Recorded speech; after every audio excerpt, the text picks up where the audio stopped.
South Korean President Yoon Suk-yeol has condemned North Korea for its military cooperation with Russia amid ratcheting tensions on the peninsula. Mr. Yoon was speaking at an event marking the anniversary of the Korean War.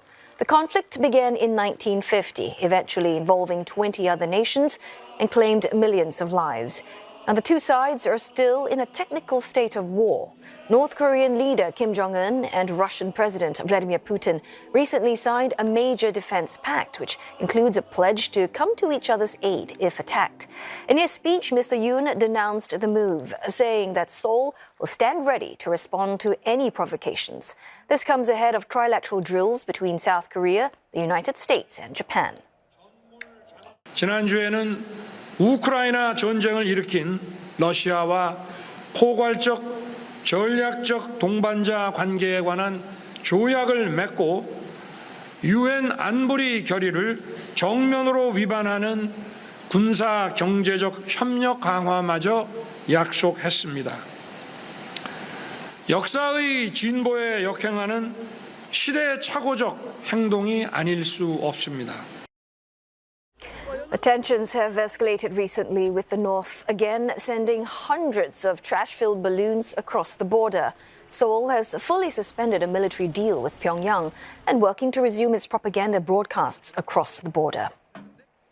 Today marks 70 years since North Korea invaded the South.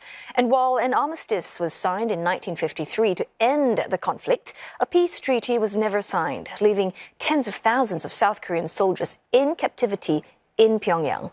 Lim Yun-suk has a report. At the age of 94, Kang Hee-yeol rarely leaves the house and hardly ever for a movie. But this is not just any movie. It's a documentary about the lives of people like him, South Korean prisoners of war. He asked that his face not be shown as he fears for the safety of his family back in North Korea.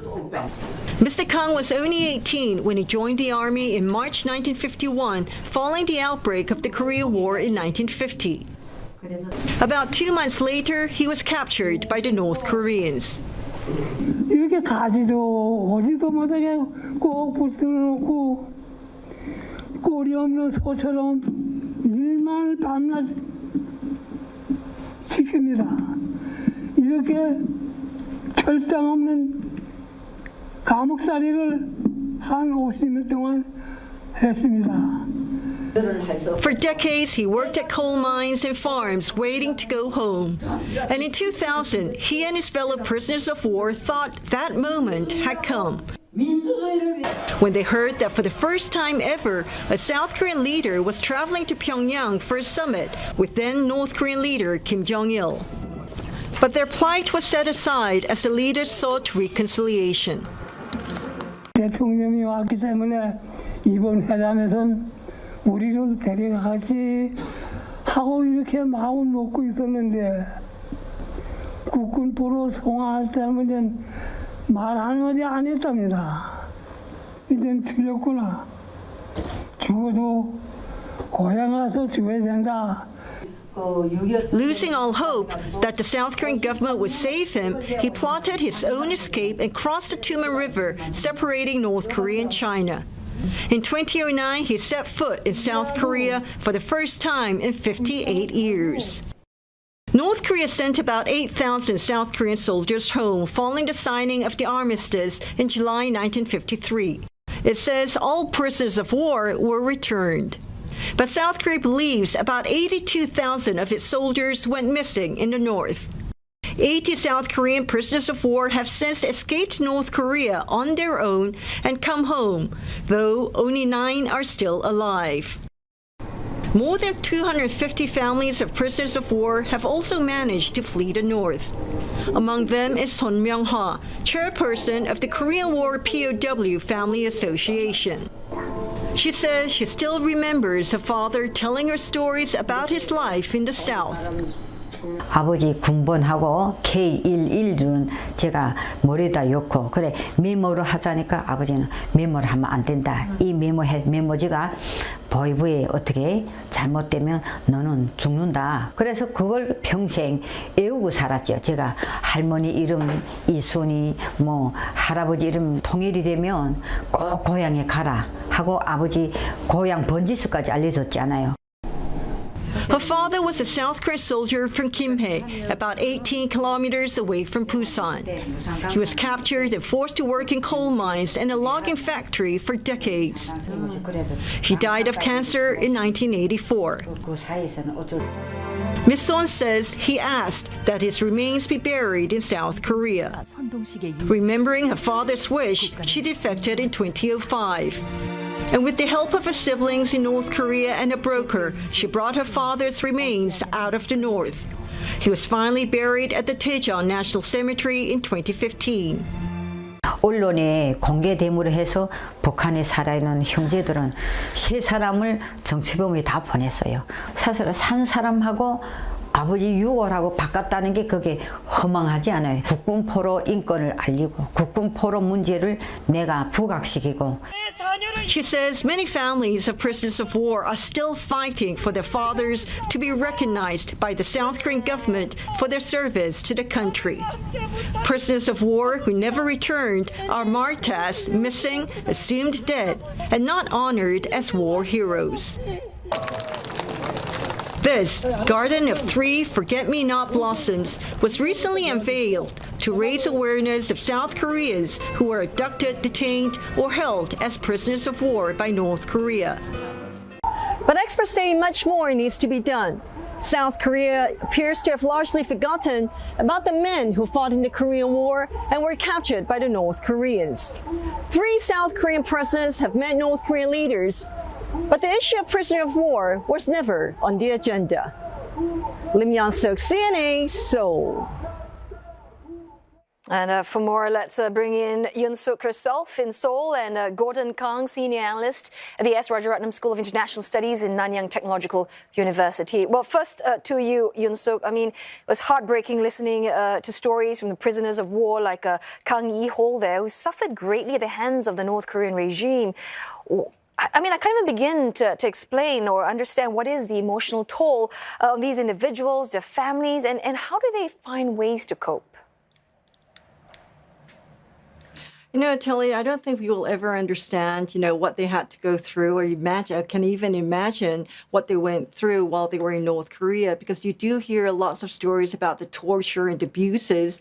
But, when you see someone like Mr. Kang, it really is hard to believe that he went through all of that, and yet he managed to gather the strength to escape North Korea on its own and make its way back to South Korea. Now, they have come back here, but as I said, many of them are not being treated as heroes, and they're still being neglected by the South Korean government and also the people. And also, many and most of these POWs, they were married in North Korea because they were only in their 20s when they were captured. And so they also have families back in North Korea.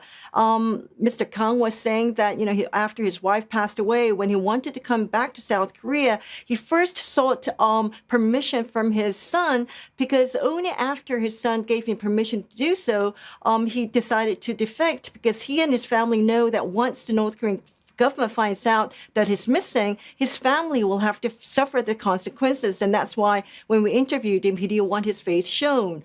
And so, when you hear the stories, and he was telling us about how back in the year 2000, when the leaders of South and North Korea met for the first time, these South Korean POWs being held captive in North Korea knew about this meeting and thought that the South Korean government was finally coming for them. And so let's first listen to what a family member of one POW also told me.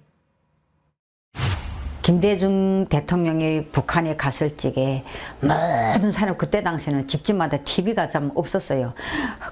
우리 아버지들이 국군 포로들이 그저 친구들이 그저 나라 통수권자가 왔다고 그 집집마다 그 TV를 안 보이는 집에 가서 막 사정함에 들어가서 봤어요. 국군 포로들을 말을 하겠는가 하고 아버지들이. 그런데 한마디도 없었으니까 And you know, that is something that all POWs and family members always tell me. It's something that they never miss.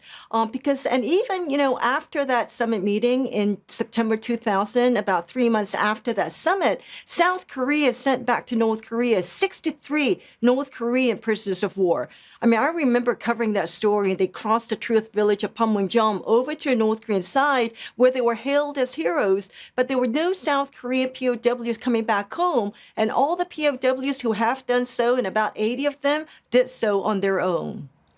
Let's bring you in, Gordon. I mean, what is the fact that the issue of prisoners of war has been absent from the agenda into Korean summits say about the priorities of the South Korean government? And Gordon, would you go so far as to say that the government has abandoned these men and their families? Thank you, Oteli. Well, firstly, I think that for South Korea, you know, reconciliation, reunification, and allowing these South Koreans who are still in North Korea to come back, I think it's still a core national priority, a core national goal for South Korea. But I think, as we recall, late last year and the start of this year, you know, Kim Jong-un has announced North Korea's policy change to deinstitutionalize peaceful reunification, and this is predicated on current security dynamics and thus fully cohering instead to an antagonistic strategic view of the ROK in the West. So I think with this in mind, in current geopolitical circumstances, it is difficult to envision, you know, a short-term future where both Koreas are able to converge and allow for, you know, reconciliation on at least, you know, a social cultural level, and allow for such exchanges to take place. So, Yoon Suk, I mean, Gordon here is saying that, you know, reconciliation, I mean, that's nowhere happening in the near term. But within the country itself, I mean, given the fact that, I just want to touch on a statement that a South Korean minister made today, I believe, saying that building a culture of remembrance and honor is essential beyond just compensation and welfare support. I mean, is that enough to heal the wounds of the prisoners of war, their families, or is it just merely a symbolic gesture? You know, it's definitely not enough, but at least there is some recognition for these soldiers who fought for the country now.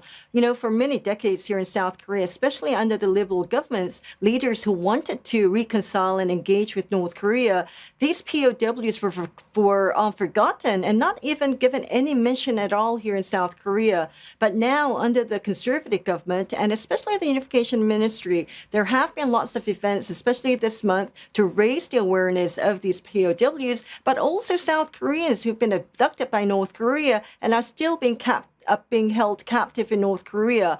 And, you know, the North Korean defectors and the families of the POWs here, when I talk to them, they say they are grateful for this change, though they do say that much more needs to be done. And those still being held in North Korea need to be back here in South Korea. Yeah, and certainly much more needs to be done because, Go ahead, Yoon Suk. No, right. And so much more needs to be done because when you do talk to them, they talk about how, you know, when you talk about South Korean prisoners of war or anything to people outside in the streets, nobody even recognizes or even know that they exist. And so it's an issue that has to be raised here on, you know, despite whoever becomes the next president of South Korea. So Gordon, I mean, you know, based on, you know, Yoon Suk's story, and we've heard about the POWs, it's again a reminder of all the sacrifices they've made for freedom, you know, for unity for the peninsula. And as we're speaking now, I mean, tensions in the Korean peninsula is escalating. What do you think is driving that?